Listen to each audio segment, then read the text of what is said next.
बहुत समय पहले की बात है। एक नगर में एक धनी सेठ रहा करता था। उस सेठ के पास सभी प्रकार की सुख सुविधाएं थीं, लेकिन उसके कोई संतान नहीं थी। संतान के दुख में वह हमेशा चिंतित रहता था। फिर एक दिन उसे पता चलता है कि उसकी पत्नी गर्भवती और उसने अपनी पत्नी का खूब ख्याल रखा। ऐसे में एक दिन उसके घर पर एक पुत्र का जन्म हुआ। सेठ पुत्र के जन्म पर बहुत प्रसन्न था। उसने पूरे नगर में मिठाई बांटवाई और उसके ललन पालन में कोई कमी नहीं छोड़ी। देखते ही देखते उसका पुत्र बड़ा हो गया। फिर सेठ ने उसे पुत्र को गुरुकुल भेजने का निर्णय किया ताकि वो पढ़ लिखकर एक विद्वान बन सके। अभी उसके पुत्र की उम्र ज्यादा नहीं हुई थी, लेकिन उसने छोटी सी उम्र में अपने बेटे को शिक्षा ग्रहण करने के लिए गुरुकुल भेज दिया था। गुरुकुल में वह बालक अच्छे से शिक्षा ग्रहण करता, अपने गुरु की सभी आज्ञाओं का पालन करता। ऐसे में वह बालक धीरे धीरे वहां का सबसे होनहार विद्यार्थी बन गया। गुरुकुल में उसे बालक ने सारे वेद पुराण और शास्त्रों का अध्ययन किया और बहुत बड़ा विद्वान बन गया, अर्जित कर लिया। लेकिन वो कहते हैं ना कि समय कब बदल जाए किसी को भी पता नहीं होता। ऐसे ही एक दिन किसी प्राकृतिक आपदा की वजह से उसके माता पिता की मृत्यु हो गई, और जब उसके माता पिता की मृत्यु हुई तब तक उसे बालक की शिक्षा पूर्ण नहीं हुई थी। और जब उसे बालक ने इस खबर को सुना कि उसके माता पिता अब इस दुनिया में नहीं रहे और उनका सब कुछ बर्बाद हो चुका है, तो उसे बालक का इस सांसारिक मोह माया से मैन उठ गया। उसके बाद उसे बालक ने नीचे किया कि वह गुरुकुल से शिक्षा पूर्ण करने के बाद अपना संपूर्ण जीवन लोगों की भलाई में व्यतीत करेगा। फिर जब उसे बालक की शिक्षा पूर्ण हो गई तो उसके बाद वह बालक सन्यासी बन गया और वह सांसारिक वस्तुओं से दूर हिमालय के जंगल में चला गया। जंगल में जाकर उसने वहां लंबे श्यामे तक तपस्या की। तपस्या पूर्ण करने के बाद उसे सन्यासी ने लोगों को शिक्षा देना आराम कर दिया। समय के साथ साथ उसे सन्यासी की चर्चा चारों तरफ होने लगी और दूर दूर से लोग उसके पास शिक्षा ग्रहण करने आने लगी, और बहुत से लोग उनके पास अपनी समस्याओं का समाधान खोजने के लिए भी आने लगी। सन्यासी सभी लोगों की समस्याएं बढ़िया आसानी से सुलझा देता, जिस वजह से वह पूरे राज्य में मशहूर हो गया था। लेकिन जिस नगर में वो रहता था उसे नगर का राजा एक क्रूर व्यक्ति था। जब राजा को उसे सन्यासी के बारे में पता चला तो उसने उसे सन्यासी से मिलने का निश्चय किया। अगली सुबह को राजा अपने महल से निकलकर उसे सन्यासी से मिलने के लिए निकल गया, और फिर वो उसे कुटिया पर जाकर पहुंच गया। वहां पहुंचकर जब राजा ने उसे सन्यासी को देखा तो वह देखता ही रह गया। उसके चेहरे पर एक अलग ही देश था। जब वह सन्यासी के पास पहुंचा तो उसे बड़ी अपार शांति का अनुभव हुआ। उसे राजा ने उसे सन्यासी को प्रणाम किया और मेरे पास बैठ गया और उसे वार्तालाप करने लगा। वो राजा पहले ही मुलाकात में उसे सन्यासी के व्यक्तित्व से इतना प्रभावित हुआ कि उसने उसी समय से अच्छाई की राह पर चलने की ठन ली, और मैन ही मैन सोचने लगा कि इतनी छोटी सी मुलाकात में यह सन्यासी मुझे इतना बदल सकता है, तो अगर यह हमेशा मेरे साथ ही रहने लगे तो मेरी तो जिंदगी बदल जाएगी। और यही सोचकर राजा सन्यासी से अपने महल चलने के लिए आग्रह करने लगा। राजा का आग्रह सुनकर सन्यासी माना नहीं कर पाया और वो राजमहल चलने को तैयार हो गई। फिर राजा सन्यासी को लेकर राजमहल की ओर चल दिया। राजमहल पहुंचने पर राजा ने सन्यासी का खूब आदर सत्कार किया, और उसके बाद राजा ने सन्यासी को एक सही कमरे में भोजन करवाया। भोजन के पक्ष सन्यासी ने राजा को धन्यवाद दिया और राजा से जाने की आज्ञा मांगी। यह सुनकर राजा ने कहा कि आप हमारे बाग में जब तक चाहे तब तक रह सकते हैं। आपको यहाँ पर किसी भी प्रकार की कोई असुविधा नहीं होगी, और आप यहाँ रहेंगे तो हमारी प्रजा को भी अच्छा लगेगा और हमें भी अच्छा लगेगा। यह सुनकर सन्यासी ने राजा का प्रस्ताव स्वीकार कर लिया। उसके बाद राजा ने सेवकों से कहा कि सन्यासी महाराज के लिए बगीचे में रहने का, खाने का और वस्त्र आदि का प्रबंध किया जाए। राजा की आज्ञा के अनुसार सेवकों ने एक सुंदर सी कुटिया का निर्माण कर दिया। उसके बाद वह सन्यासी उसी कुटिया में रहने लगी। सन्यासी को उसे कुटिया में रहते रहते कई साल बीत गए, और इस दौरान राजा ने उनकी खूब सेवा की।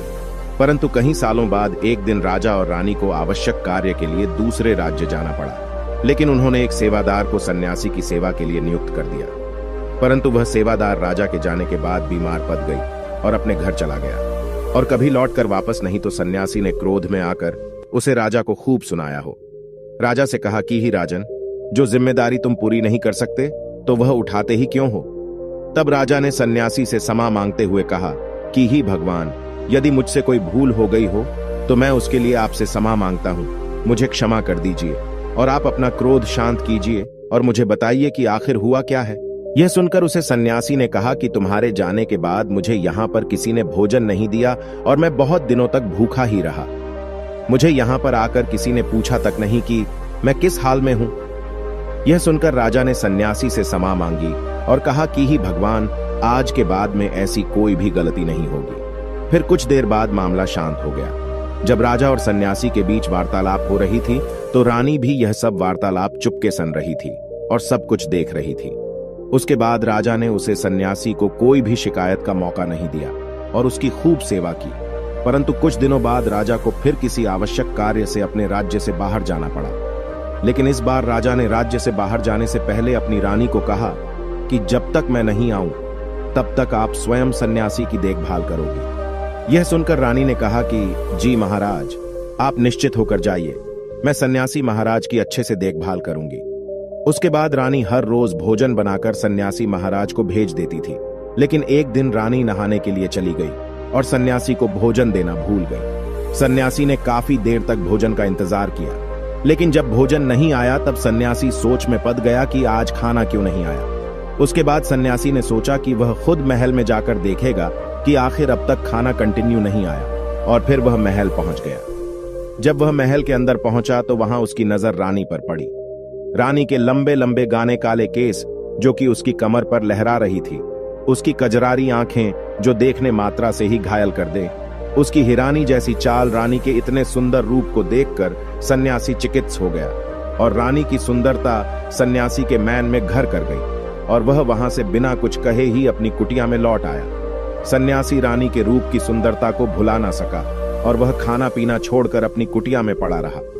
उसने कई दिनों तक कुछ भी नहीं खाया, जिस वजह से वह बहुत कमजोर हो गया। फिर कुछ समय बाद राजा वापस लौटे और जब उसे सन्यासी की हालत का पता चला तो वह सीधे सन्यासी के पास पहुंच गए और बोले कि ही भगवान, क्या बात है, आपको क्या हो गया और आप इतने कमजोर कैसे हो गए? चिंता है और आप किस गहरी सोच में डूबे हो? क्या मुझसे कोई भूल हो गई है? तब सन्यासी ने कहा कि नहीं राजन, आपसे कोई भूल नहीं हुई है। यह सुनकर राजा ने कहा, तो फिर क्या बात है, आप मुझे बताइए, मैं आपकी परेशानी जरूर दूर करूंगा।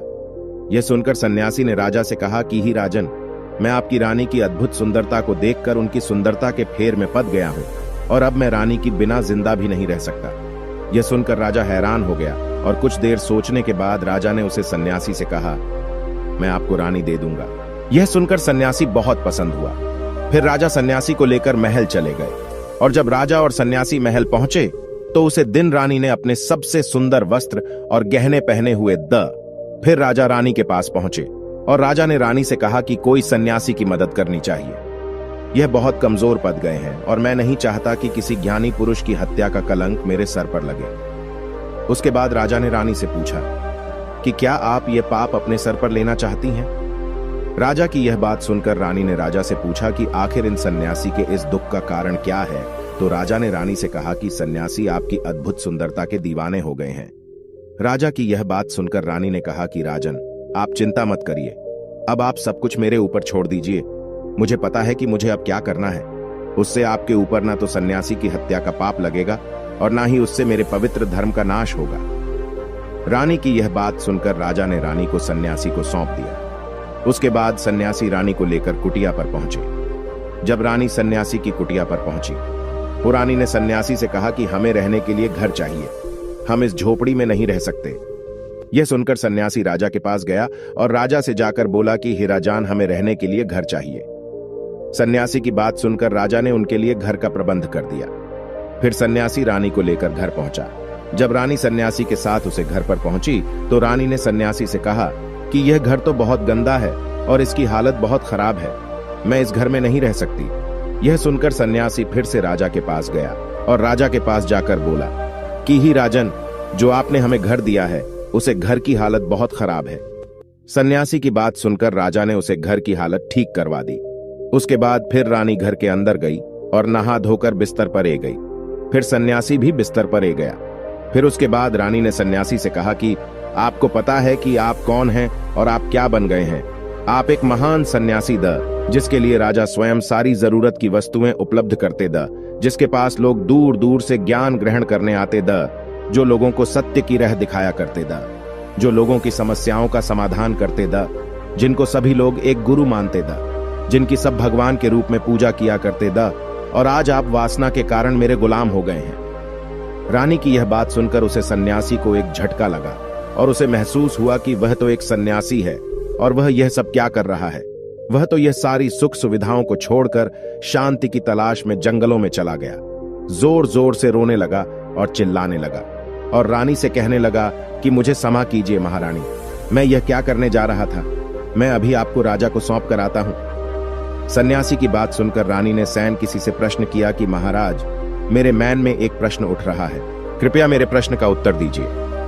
रानी की बात सुनकर सन्यासी ने कहा कि पूछो, तुम्हारा क्या प्रश्न है। फिर रानी ने कहा कि जब आपको उसे दिन भोजन नहीं मिला तो आप बहुत क्रोधित हो गए। तब मैंने आपके ये रूप पहली बार देखा था और तभी से मैं आपकी व्यवहार में परिवर्तन महसूस कर रही हूं। ऐसा क्यों हुआ महाराज? आखिर आपको इतना क्रोध क्यों आया?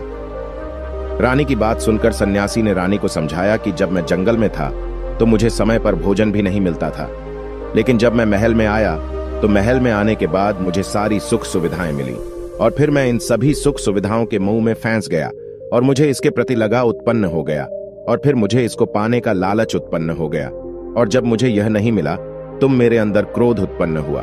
फिर सन्यासी ने कहा कि महाराज, सच तो यह है कि अगर इच्छा पूरी नहीं हो तो क्रोध उत्पन्न होता है और अगर इच्छा पूरी हो जाए तो लालच पच जाता है। फिर सन्यासी ने रानी से कहा, यह इच्छा की पूर्ति ही मुझे वासना के द्वार तक लेकर आई है और मैं आपके प्रति आकर्षित हो गया। इसके बाद वो सन्यासी रानी को लेकर राजा के पास गया और बोला कि राजन, मुझे क्षमा कर दीजिए, मुझे अपनी गलती का एहसास हो गया है। यह लो, आपकी रानी, मुझे यह सब नहीं चाहिए। मैं अपनी इच्छा के वासीबुट होकर यह गलत कार्य करने जा रहा था और अपने जीवन को बर्बाद कर रहा था, लेकिन अब मुझे सब कुछ समझ ही गया है।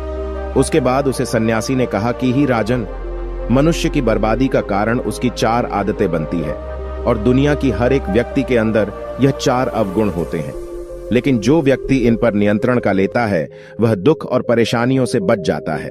वहीं जो व्यक्ति इन 4 दोस्तों पर नियंत्रण नहीं कर पाता है वो बर्बाद होने के कगार पर पहुंच जाता है।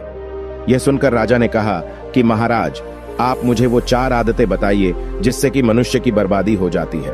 फिर सन्यासी ने राजा को मनुष्य को बर्बाद करने वाली आदतों के बारे में बताया कि ही राजन, मनुष्य को बर्बाद करने वाली पहली आदत है इच्छा, क्योंकि इच्छा ही दुनिया की हर एक व्यक्ति के अंदर सबसे पहला अवगुण होता है और जो व्यक्ति अपनी इच्छाओं को नियंत्रण में नहीं रख पाता है वह जीवन के किसी भी क्षेत्र में सफल नहीं हो पाता है, क्योंकि जैसे ही उसकी एक इच्छा पूरी होती है वह दूसरी की ओर बढ़ाने लगता है और दूसरी पूरी होती है तो तीसरी इच्छा उसके मन में जागृत हो जाती है और फिर ऐसे करते करते इच्छाओं पर नियंत्रण ऐन होने के कारण इसी जाल में ऊर्जा रहता है और दुखी सकता है। इसीलिए राजन, जब हम इच्छाओं पर नियंत्रण का लेते हैं तो हम हमारे मन पर भी नियंत्रण का लेते हैं और जब हमारा मन हमारे बस में होता है तो हमें सुखी सुखी प्राप्ति होती है। फिर जो हम चाहते हैं वही हमारे साथ होता है। फिर सन्यासी कहता है कि ही राजन, मनुष्य को बर्बाद करने वाली दूसरी आदत है वासना। वासना का जन्म हमारे मन में उठने वाली इच्छाओं से होता है। जिस प्रकार इच्छा का कोई अंत नहीं होता और मनुष्य वासना के जाल में फंसता ही चला जाता है, वासना के वशीभूत होकर मनुष्यों को कुछ भी नजर नहीं आता है। आज तक जितनी भी लड़ाइयां हुई हैं उनका सबसे बड़ा कारण स्त्री को पाने की इच्छा ही रही है। स्त्री के प्रेम में वशीभूत होकर राजा महाराजाओं ने आज से पहले बहुत सारे युद्ध किए हैं। रावण ने संसार का सबसे बुद्धिमान व्यक्ति था, लेकिन उसने भी माता की सुंदरता की। फिर मैं आकर अपना सब कुछ बर्बाद कर लिया। उसकी मृत्यु का कारण एक स्त्री ही बनी थी। कहीं राजा महाराजा तो युद्ध में इसलिए हार गए क्योंकि वो लोग स्त्रियों से रासलीला रचने में ही रह गए। ईश्वर ने तो स्त्री की उत्पत्ति इस संसार को बढ़ाने के लिए की है, लेकिन आजकल लोगों ने इसे अपनी वासना का शिकार बना लिया है, अपने मनोरंजन का साधन समझने लगे हैं और जब उन्हें अपना यह मनोरंजन नहीं मिलता तो वो पागल हो जाते हैं और ना जाने क्या क्या कर बैठते हैं। इसीलिए ही राजन, जितना हो सके उतना वासना से दूर रहना चाहिए। फिर सन्यासी कहता है कि हिरजान, मनुष्यों को बर्बाद करने वाली तीसरी आदत है क्रोध, क्योंकि जब मनुष्य की वासना की पूर्ति नहीं होती है तो उसके अंदर क्रोध उत्पन्न हो जाता है और जब व्यक्ति को क्रोध आता है तो उसे पर उसका नियंत्रण नहीं होता है और फिर वो क्रोध में आकर कहीं गलत निर्णय ले लेता है। वो दूसरों को भला बुरा का देता है, गलियां निकल देता है और जब उनका क्रोध शांत होता है तो उन्हें अपनी गलती का एहसास हो जाता है, लेकिन तब तक तो सब कुछ बर्बाद हो चुका होता है। क्रोध के कारण मनुष्य के कहीं बने बनाए काम भी बिगड़ जाते हैं। जब मनुष्य के भीतर क्रोध उत्पन्न होता है तो वो अंदर से बहुत कमजोर हो जाता है, और एक कमजोर मनुष्य कुछ भी नहीं कर सकता है। उसे कभी भी सफलता हासिल नहीं हो सकती। क्रोध हमारे भीतर तनाव को उत्पन्न करता है, और अगर एक बार हम तनाव में चले गए तो हमारा पूरा जीवन बर्बाद हो जाता है। फिर सन्यासी कहता है कि ही राजा मनुष्य को बर्बाद करने वाली ज्योति आदत है। लालच ही राजन, लालच का फल सदैव बुरा होता है। लालच में पड़कर हम बहुत से लोगों का बुरा कर देते हैं। हर मनुष्य के जीवन में कभी ना कभी ऐसे अगर अवश्य आते हैं जब वह लालच कर बैठता है, और अधिक पाने की लालसा में वह कुछ ऐसा कर बैठता है जिससे जो उसके पास था वह उसे भी गवा देता है। क्योंकि जैसे ही व्यक्ति की एक इच्छा पूरी होती है उसका लालच बढ़ जाता है और उसके मैन में और कहीं जन्म लेने लगती है। जो व्यक्ति लालच करता है वह कामयाबी से कोसों दूर रहता है, क्योंकि एक ना एक दिन लालच का दुश्मन सामने आता ही है। अगर हम समय रहते ही लालच को त्याग दें और उसकी फेर में ना पड़े तो हम एक सफल व्यक्ति अवश्य बन सकते हैं।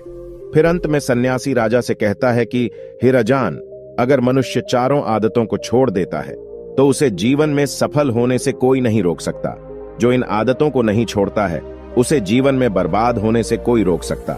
मैं एक सन्यासी होकर इसकी फिर मैं पद गया था तो सामान्य मनुष्य तो इससे बच नहीं सकता। इसीलिए ही राजन मनुष्यों को इन आदतों से हमेशा बचाना चाहिए। दोस्तों, इस वीडियो में बस इतना ही। मिलते हैं अगली वीडियो में। धन्यवाद।